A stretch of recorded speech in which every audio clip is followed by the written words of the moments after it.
സത്യത്തിൽ ഇവിടെ വരുമ്പോഴും പ്രവാസികളെ കാണുമ്പോഴുമാണ് കേരളത്തിന്റെ സൗന്ദര്യം ഞാൻ കാണുന്നത്.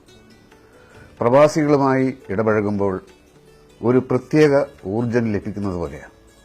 കാരണം നിങ്ങൾ കഠിനാധ്വാനികളാണ്.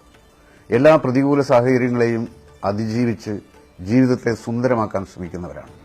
ഞാൻ മനസ്സിലാക്കുന്നത് നിങ്ങൾ സുഖവാസം തേടിയല്ല കടൽ കടന്ന് ഇവിടെ എത്തിയത്. ഒരുപക്ഷെ നിങ്ങളിൽ ചിലർക്ക് പിന്നീടത് സുഖവാസമായി മാറിയിട്ടുണ്ടാവാം. ഇപ്പോഴത്തെ പ്രവാസത്തിന്റെ സാമൂഹിക അവസ്ഥ ഓരോ പ്രവാസി സുഹൃത്തുക്കളും നന്നായി മനസ്സിലാക്കി ജീവിതത്തിൽ കൂടുതൽ സാമ്പത്തിക ചിട്ട അനുവർത്തിക്കേണ്ട സമയമാണ്. സമ്പത്ത് കാലത്ത് തൈപത്ത് വെച്ചാൽ ആപത്ത് കാലത്ത് കാവത്ത് തിന്നാം എന്ന പഴമൊഴി നിങ്ങളെ ഓർമ്മിപ്പിക്കാൻ ഞാൻ ആഗ്രഹിക്കുകയാണ്. നമ്മുടെ ചെലവുകളെ കൃത്യമായി ചിട്ടപ്പെടുത്തി അതിനെ അനാവശ്യം, ആവശ്യം, അത്യാവശ്യം എന്ന് തിരിച്ച് ചെലവാക്കാൻ നമുക്ക് കഴിയണം. ആധുനിക കേരളത്തെ നിർമ്മിക്കുന്നതിലും തീറ്റിപ്പോറ്റുന്നതിലും നിങ്ങളുടെ അധ്വാനം വലുതാണ്. പക്ഷെ നാട്ടിലുള്ളവരെ സുഖലോലുപരാക്കുന്നതിലും മടിയന്മാരാക്കുന്നതിലും നിങ്ങൾ വലിയ പങ്കാണ് വഹിക്കുന്നത്.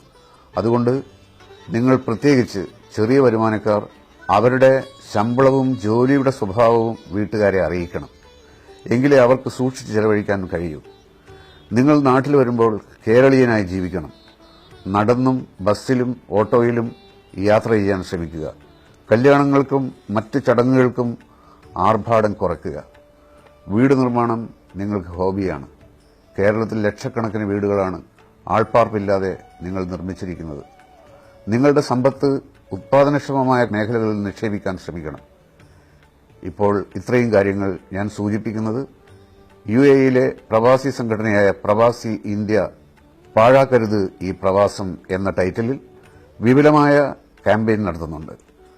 വിവിധങ്ങളായ ബോധവൽക്കരണ പരിപാടികളുമായി അവർ നിങ്ങളെ സമീപിക്കും. പ്രവാസിക്ക് പുതിയ ദിശാബോധം നൽകാൻ ഇതുപകരിക്കും എന്ന് ഞാൻ കരുതുന്നു.